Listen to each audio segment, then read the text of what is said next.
আপনার কি বারবার ভাগ্য বিপর্যয় হচ্ছে?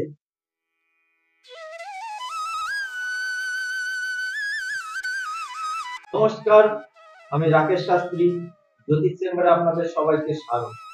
আজ আমি আলোচনা করব, আপনার কি বারবার ভাগ্য বিপর্যয় হচ্ছে? আপনি কি বারবার ভাগ্যের বাধাপ্রাপ্ত হচ্ছেন? আপনি কঠোর পরিশ্রম করেও কি ভাগ্যের স্বাদ পাচ্ছেন না? তাহলে এই উপায়টি আপনার জন্য।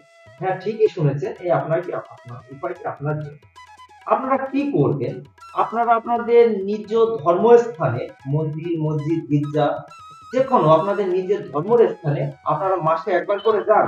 সেখানে গিয়ে আপনাদের সাধ্যমতো আপনারা কিছু দক্ষিণা দিয়ে আসুন এবং আপনারা আপনাদের পিতার সাথে এবং পিতৃস্ত ব্যক্তির সাথে সর্বদা ভালো ব্যবহার করুন, ভালো আচরণ করুন, পায়ে হাত দিয়ে প্রণাম করুন এবং আপনাদের যে শিক্ষাগুরু আছে সেই শিক্ষাগুরুর সাথেও ভালো ব্যবহার করুন, ভালো সম্পর্ক রাখুন।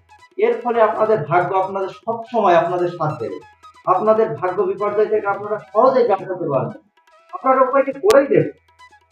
নমস্কার, সবাই ভালো থাকবেন, সুস্থ থাকবেন।